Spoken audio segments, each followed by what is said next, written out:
Le 17 janvier, DeAndre Ayton n'avait pas participé à la victoire des Blazers face aux Nets à domicile. Pas parce qu'il était blessé, et donc indisponible, mais parce qu'il était coincé chez lui. Visiblement, le pivot vit dans un quartier difficile d'accès en cas de grosses intempéries hivernales, car toute l'équipe a pu rejoindre le Moda Center, sauf lui. Il a, selon le journaliste couvrant les Blazers, Casey Holdal, passé plusieurs heures à essayer de trouver une solution face à l'épaisse plaque de glace menant à chez lui, et les Blazers ont envoyé plusieurs personnes pour l'aider, en vain. C'était une vraie patinoire. Les rues autour étaient tout simplement impraticables en raison des fortes chutes de neige et dangereuses pluies verglaçantes qui ont touché Portland le mois dernier. Ça en a fait sourire pas mal sur les réseaux car le joueur n'a pas la réputation la plus sérieuse, mais entre le 13 et le 20 janvier aux États-Unis, au moins 50 personnes sont mortes suite à la terrible vague de froid qui a traversé le pays. Avant la rencontre face à Brooklyn ce soir-là, Chauncey Billups, head coach de l'équipe et ancien joueur de Détroit, avait déclaré qu'il n'avait pas vu de telles conditions météo depuis bien longtemps. J'ai essayé de sortir, je ne pouvais pas. Point. Cette histoire, elle nous a donné envie d'aller fouiller un peu dans le passé récent, et moins récent, pour vous faire un historique des absences et des blessures les plus what the fuck de l'histoire de la NBA. Un grand classique pour commencer, la panne de réveil. Bon, ça peut arriver à tout le monde, mais Samuel Dalembert, lui, en avait carrément fait sa marque de fabrique. En février 2013, il avait été suspendu par les Bucks pour un match à Dallas, après être arrivé en retard au shoot-around le matin même. Il avait carrément loupé le bus de l'équipe et était arrivé par ses propres moyens. La sanction avait été immédiate cette fois-ci, car moins de 3 mois avant, il avait déjà reçu un premier avertissement en étant benché par son coach, Scott Skiles, suite à un premier retard. Signé par les Mavs quelques mois plus tard, il a répété exactement le même scénario avec l'équipe texane. Fin novembre, il ne s'est pas réveillé et a loupé un shoot-around, ce qui lui a coûté sa place de starter pour un match contre Denver. En janvier 2014, nouveau retard suite à une panne de réveil, cette fois pour un workout. Comme les Bucks avant eux, les Mavs ont dégainé la suspension, et il a manqué un match. Honteux, le pivot aux 13 saisons s'était excusé, et avait expliqué qu'il avait des problèmes de sommeil. Sa carrière a vite pris fin derrière, puisqu'il a joué son dernier match le 27 décembre 2014 avec New York. Jalen Duren, lui, n'avait pas pu embarquer avec les Pistons pour Paris, au mois de janvier l'année dernière. Ouais, il avait perdu son passeport. L'équipe a tout de suite mis en route la machine administrative et ça a fonctionné, puisque c'est finalement avec 2 jours de retard qu'il a atterri dans la capitale et rejoint ses coéquipiers. Incertain pour un souci à la cheville, il avait tout de même joué 18 minutes pour 11 points et 12 rebonds. Jermaine O'Neal n'était lui pas le joueur le plus jeune de la ligue quand ça lui est arrivé, pas du tout même. À 35 ans, il jouait sa dernière saison NBA avec les Warriors, et après un match gagné à New York le vendredi, les Warriors avaient rendez-vous à Toronto, le dimanche 3 mars 2014, pour jouer le 4e match d'un road trip de 6 rencontres. Et c'est seulement le samedi après-midi qu'O'Neal s'est rendu compte que son passeport était introuvable. Sur Twitter, l'ancien joueur des Raptors avait exprimé sa frustration et expliqué qu'il était quelqu'un de responsable et pro, qui n'avait pas oublié, perdu son passeport, insinuant qu'il avait plutôt été volé. Ouais, on ne sait pas si on y croit, en tout cas il était trop tard, et il est resté coincé aux US pendant que son équipe, elle, jouait au Canada. Gilbert Arenas également en a fait une belle en 2010. Out pour un match en raison d'un genou douloureux, il a ensuite avoué en interview avoir fait semblant d'être blessé pour laisser la place à Nick Young dans le 5 de départ. Bon, ce n'était qu'un match de pré-saison, et puis au moins ça a le mérite d'être honnête. Young en plus avait bien saisi l'occasion en finissant meilleur marqueur des Wizards dans une victoire. Et est-ce que le motif d'absence de Tim Duncan sur la feuille de match d'un Spurs Sixers fin mars 2012, vous vous en souvenez? Est-ce qu'il était malade? Est-ce qu'il souffrait du genou? Non, il était vieux. Oui, c'est ce qu'a officiellement écrit Greg Popovich comme justification. Vieux. Sur le box score, ça donnait Did Not Play.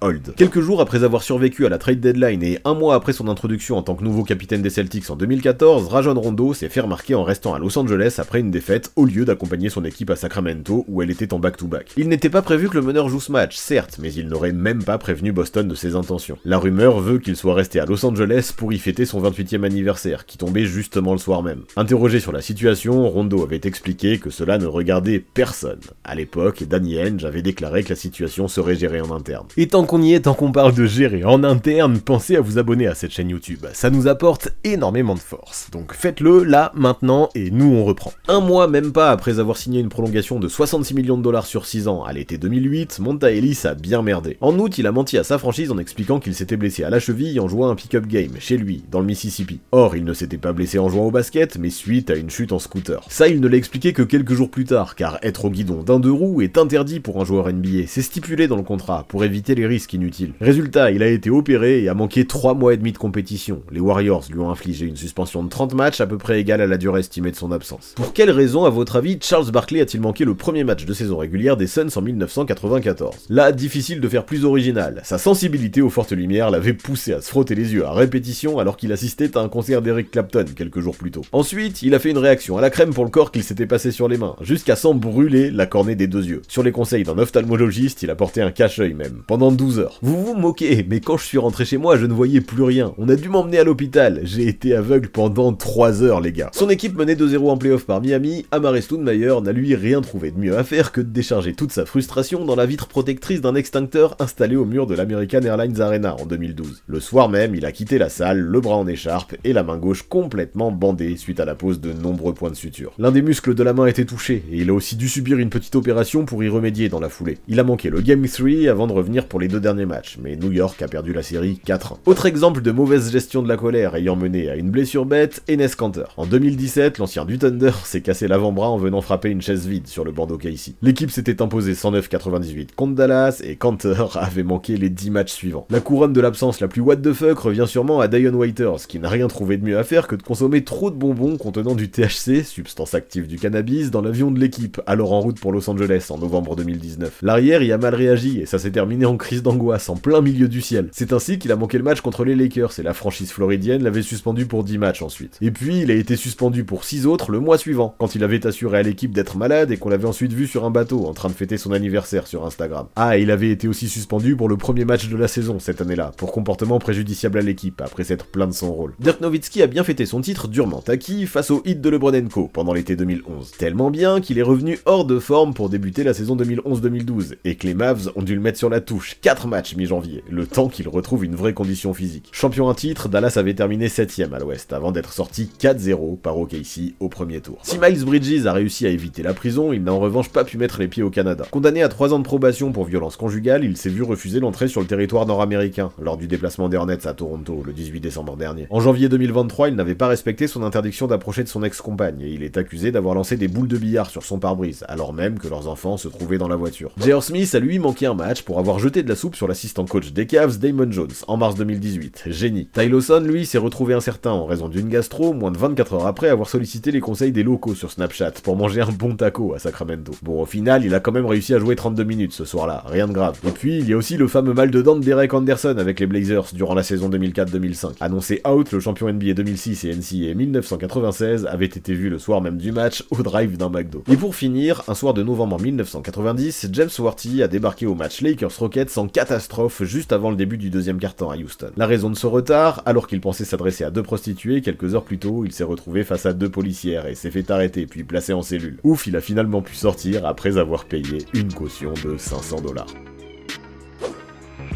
Avant de partir, abonnez-vous à la chaîne de Basket Info, mais aussi à celle du 6ème homme pour avoir 2 visions complémentaires de la NBA. Les dernières vidéos mises en ligne apparaissent sous vos yeux.